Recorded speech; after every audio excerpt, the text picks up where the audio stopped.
everybody. I'm Cassidy, one of your Indianapolis Colts cheerleaders, and you're watching the Believe in Colts podcast. Welcome back to Believe in Colts. I'm Lawrence Owen. With me, as usual, is my guy, Donald Thomas. And today, on this specific episode, we are going over the NFC Wildcard Weekend matchups. That's right. We are going to go over each of the three games, talk about the teams, and make our predictions for the games. Donald, man, what do you think about the NFC this year? Man, strong. NFC strong this year. But it's kind of one of those things where it kind of went from being like a 3-team race to really a 2-team race, in my opinion. You might have like a dark horse with someone that's going to try to creep in there. But for the most part, I'm not going to discredit Detroit. I just don't know how far they can go and really beat one of these strong teams late in the playoffs to get to the Super Bowl. So we'll see. But I don't want to get off topic yet. But it's interesting to see like the way Philly has just kind of, I don't know what happened to them. None of so we'll get into it. But NFC's been an interesting conference to watch nonetheless. Oh, definitely. They've had some ups and they've had some downs. They've had teams that went on big runs, and then every one of the teams have had at least a 3-game slide. Right. I mean, it's crazy to watch what happens. Some of these teams go out and beat each other and then end up losing to a team like the Cardinals. Right. So it'll be interesting to talk about that in just a moment. But before I do, I want to remind everybody that BetOnline is your number one source for all your betting needs. Get the latest odds, lines, and matchup reports for baseball, boxing, golf, NFL, NBA, and more. BetOnline continues to be the fastest and easiest way to place your wagers, including live betting and your favorite casino and card games available to play right from your phone. Head to the website or use your mobile device today to sign up and get in on the action. Remember, use promo code BELIEVE, that's BLEAV, to receive your 50% welcome bonus on your first deposit. BetOnline, where the game starts. Packers at Cowboys. Is this going to be a good game to watch? I'm just curious.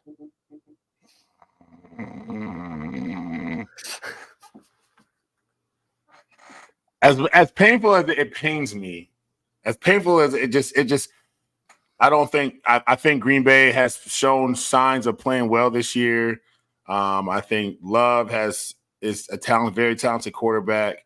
I feel like he's a little bit of an emotional roller coaster, in my opinion. When he gets down, he's down on himself, and his confidence goes down. He doesn't play well, but then he will have explosive plays, and he'll have games where he's riding a high. But 9-8 is mediocre. 9-8 is middle of the road. And this Dallas team is elite at home. And they've proven that all year. So very difficult for Green Bay to go into Dallas, a playoff game, and beat them. Now, if that happens, and I pray that it does happen, that Green Bay does go into Dallas and beats Dallas in this wild card game, I'm going to love rubbing it in all these Cowboy fans' faces. I'm gonna have my text messages and my memes and everything loaded up, ready to go. But I don't see that happening here this first round of the playoffs. I think Dallas easily takes down Green Bay by at least 2 scores or more. Wow. You talk about hoping that the Packers win. My late father, who passed away beginning of the year last year, has a hat collection that I just went through. This is where this came from. Probably half of the hat collection is Green Bay Packers hats. That was his team. That's the team that he rooted for. So I'm going to root for Green Bay in this playoffs just because, for my late father. Yeah. But I don't know if they're going to win. To me, Green Bay is the NFC's version of Pittsburgh Steelers from the AFC. How they made it in the playoffs is beyond me.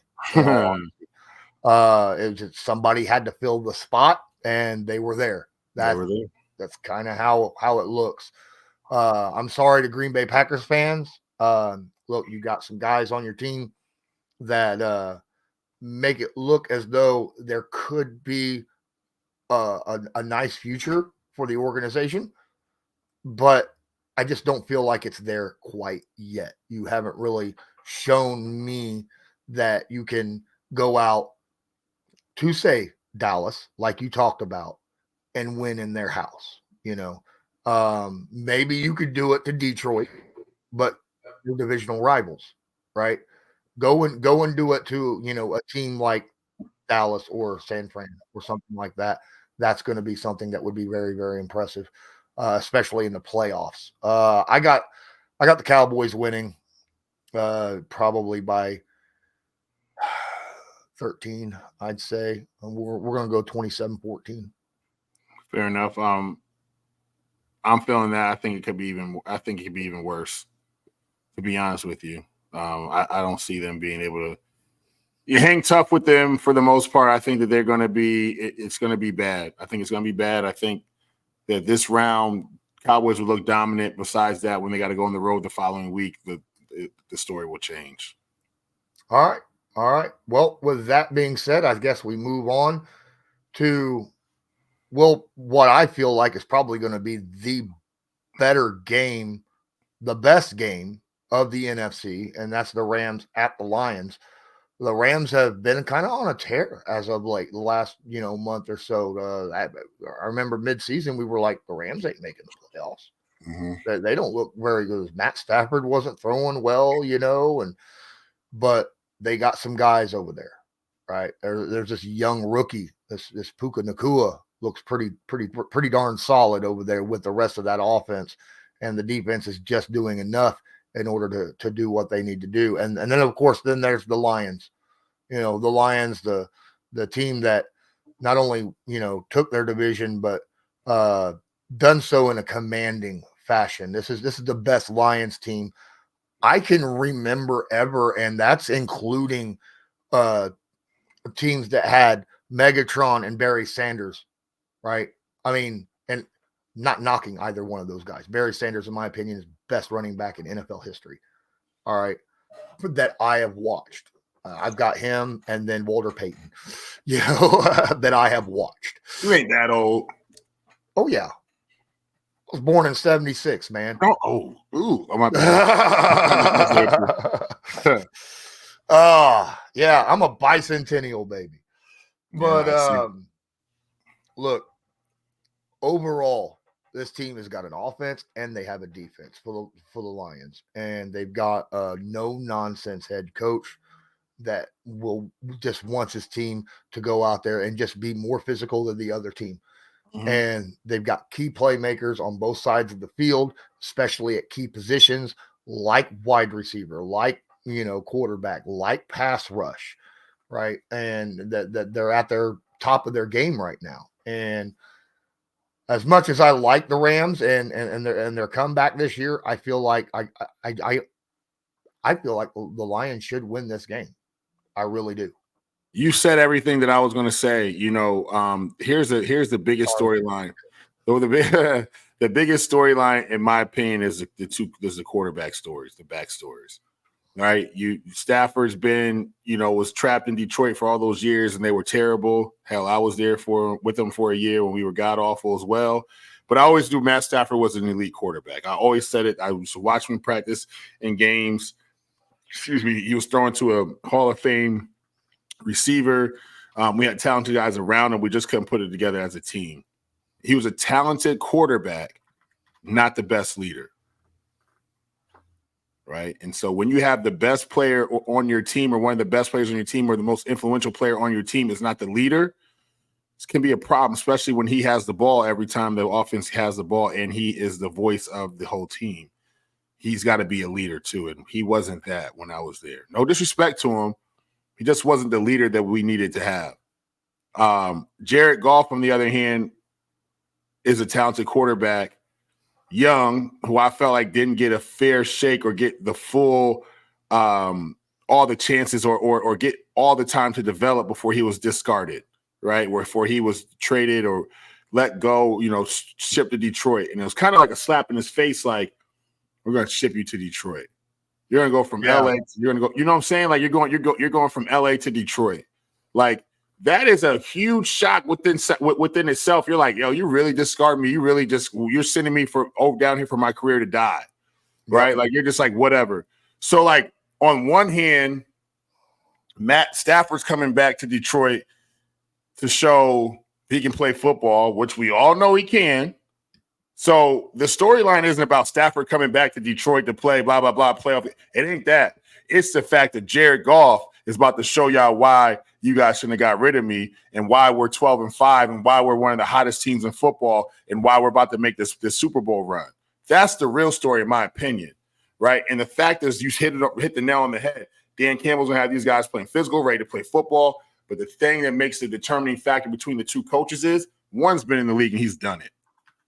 One's actually played. He's actually been in the league. He knows what it takes. The other's been around football his whole life, right? We know the storyline, but he's been coaching forever. He grew up on his dad was a coach, yada, yada, yada. He was on the NFL sidelines as a ball boy. You name it, moved up the ranks. We get it. But it's a difference when you can have experience on what you're preaching. It's a difference. Now, granted, they won a Super Bowl. LA. He knows what it takes to get there. But what I'm telling you is when you got 53 guys that believe in everything that you say and you got them juiced up and you come from a hard-nosed city like Detroit and those guys know how much that this means to these fans and what they're playing for, Detroit's going to be electric. It's going to be crazy. Energy's going to be through the roof. Yeah. I think that negates everything that we just talked about with LA. Like, I think they come out and they put it to them. I think the Rams got hell to pay. And if they don't understand that right now, it's too late. It's too late. The only problem that I see is, there's not a lot of guys on this Lions team that have a lot of playoff experience, but you got Goff, who has been, he's got a history with that whole situation, right? Yeah. With the playoffs. So, but like you said, it comes down to the leaders, making sure that everybody on that team is ready. The Rams have been there, done that, right? Recently. So they know what it takes to win a playoff game. The Lions are that they're going to have to step up and it's really going to be on that head coach and Jared Goff to make sure that everybody is in the right mindset, no matter what happens in this game. If Matt Stafford hits Puka for a 75-yard touchdown on the first play of the game, you're calling it. Don't give up. Go out there and fight tooth and nail, bite some kneecaps, get back in the game, right? Mm-hmm. And there is a guy on the defense on the Lions who's ready to do exactly that. That's Aiden Hutchinson. Matthew Stafford has got to have an eye on him the whole game. I mean, this is like the first time ever that you have been on point. I mean, I got nothing else to say. I mean, you're I agree. Like I am in full agreement with what you're saying. Like, awesome. No, for real. Like you're like these points that you're making. Like this is the marquee game. This is like the best game of wild card weekend, in my opinion. Yeah. Like this is a good game here. This is a good game here because I want to see really how Dan Campbell's going to have this team playing in the playoffs. Absolutely. The fact that they're a wild card team bothers me, but it is what it is. It's just how the playoffs are set up because I feel like they're, if not the number 2 team in the NFC right now, it's arguable, right? They're not better than San Fran, but like, I think they're better than Dallas because they can win on the road. Dallas can't win on the road. Like, whatever. We won't go that deep into it, but I'm just saying, this is a good game right here. What's your score prediction? I'm going to go 24-17 Lions. 17-12 Lions. Okay. All right. We both got the same game so far. For the most part, I think we've picked everyone right the same this so far. That's rare. Yeah. Trust me, that's rare. Last game on the docket, last game of the week, and we got Monday Night Football coming back as the Philadelphia Eagles, who at week 11 looked like an unstoppable team, right? Is now heading to Tampa Bay, who at week 11 you didn't think was even going to make the playoffs, and now here we are, and we got this is an interesting situation, man. First off, the Eagles even having to travel is like what they had. They had one loss in week 11 or week 12, I think it was. I'm like, what in the world? And now, that they've lost 5 of their last 6, right? I mean, my goodness, man. What are your initial thoughts to this game? Like I said, I personally just want to see the Eagles lose so we can stop talking about the Eagles for this year. No team, I don't feel like they deserve to be in the playoffs the way that they played the last, quarter of the season. I'm just over it. I feel like if a team is supposed to be a contender, win a Super Bowl, or at least win the NFC, that you don't have a huge drop off like this. Teams get better as the season goes. Teams don't get worse as the season goes.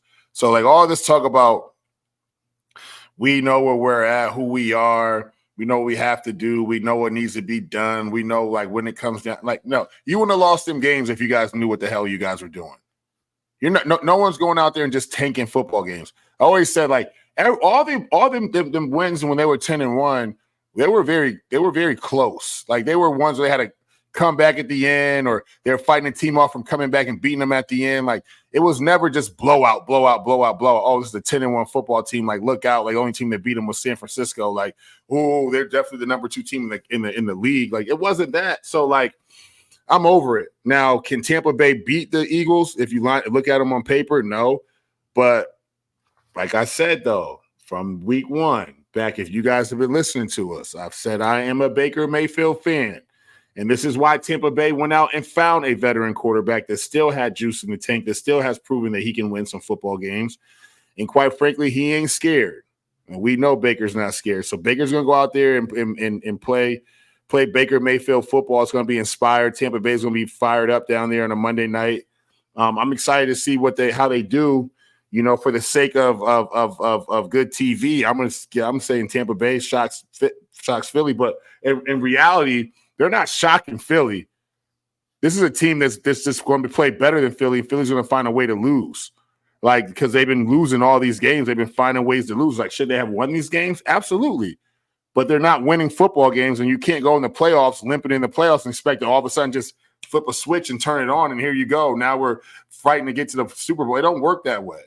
So this team is descending at the wrong time of the season, and they don't deserve to be, have a bye or be 1 or 2 seed in the NFC.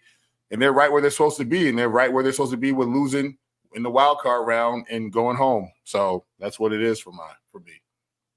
I think the 2 main storylines is, look, a lot of people want to talk about Hurts in this offense and the fact that, Shane Steichen's missing. You can see the difference. Look, my question is what happened to what was supposed to be the most dominant defensive line in football? Yep. Right. What happened to that? Because that was legitimately what they were called from the get-go. It was like they went out and got everybody. Right. Mm-hmm. And then when mid-season, the Colts let a certain former all-pro linebacker, they went and got him too. They're getting everybody, and yet the defense is still having their issues, right? So what's going on with the Philly defense? Did he upgrade the defense when he got there? Did they win? How many more games did they win once he got there? So anyway, yeah, I knew that was a joke. A lot of people said I was a hater and all that kind of stuff, but whatever. I know what I'm talking about. But the defense has disappeared. Like I even said, they had one of the best D lines in football, if not the best D line in football from across the board. And like these dudes are null and void. Like you can't be the best D line in football, and you lost 5 out of 6 games at the end of the season. And now they're going up against a guy who had 4,000 yards passing, almost 65% completion percentage, and had a 28-10 touchdown interception ratio on the season. Baker Mayfield has actually done a really good job over there in Tampa. In Baker, we trust. Yep. And I'm entrusting Baker to get a win in the playoffs, right? and continue to move into the divisional round. I'm going Tampa Bay here. I'm going to say, yeah, I'm going Tampa Bay. 1,000%. I'm going Tampa Bay. I'm not giving it to the Eagles. Eagles don't deserve to win. They're not going to win the football game. They ain't going to just flip a switch, like I said. Tampa Bay wins this football game. It's going to be a tight one, but I'm saying at least 7 points. Boom. This is a tough one for me. I get where you're coming from, but this is a tough one for me because I feel like the Eagles should win this game. But all your points and the points that I made are just like hovering there going, dude, you know what to go with. You know? Yeah, so just do it. Follow your heart. Don't do it. Lawrence, look at me. Come on, man. You know who's supposed to win this football game. Make the right decision. But we picked the same teams. It doesn't matter. We know what we're talking about. You don't have to go against me just because. That's fair enough. Watch Philly end up pulling this out. That'd be so messed up. I know. I know, man. I know. This is the one we put all this emphasis. I talk the most crap about, and watch Philly come out and trounce Tampa Bay. I know, right? I mean, go ahead. No. You pick Tampa. Just I don't want to influence your decision. Go ahead, pick them. I'm gonna go with Tampa, but I think it's gonna be a really tough game. I think it's gonna come down to the wire.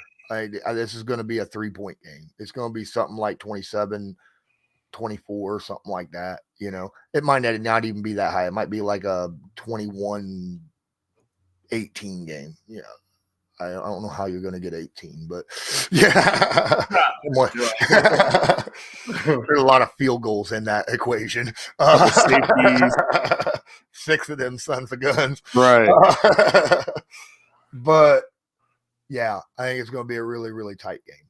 But I feel like right now, you know, the Bucs are just playing better football, right? Everybody's playing better football than Philly. Let's be clear. Everybody besides Carolina Panthers, the last 6 weeks of the season have played better. Think about it. No, seriously, think about it. Everybody's you know what I'm saying? Like everybody's played better than Philly. So that's a fair statement. But everybody has, except for Carolina. Yeah. You know what I'm saying? So what are we saying here? Like I get it. You make the playoffs off of your record. You make the playoffs because of, you winning your division, all those things, right? But in scenarios, you squeak in, you beat this team, the other team lost, all that. But what I'm saying is everyone has played better than the Eagles. At the wrong time of the season, are you playing your worst football? You ain't going to just flip a switch and turn it on. You'd have been turning it on when you had a 2-game slide. Whoa. Let's fix this. Yeah. We done lost 2 games. We can lose 1, but 2 games in a row. This is crazy. Yep. And then y'all win a game, and then you proceed to lose all the rest of them. Well, I think we've come to the end of this episode. Please don't forget, smash that like button, hit subscribe if you're not subscribed, tag that notification bell so that you are notified next time we go live or upload a video talking about the rest of the NFL, this NFL playoff season. And if you're listening to this onto an audio podcast, make sure you leave a review. We appreciate it a ton. I'm Lawrence Owen. That's Donald Thomas. This was Believe in Colts, brought to you by Bet Online. And as usual, have a good one. Peace. Do you believe?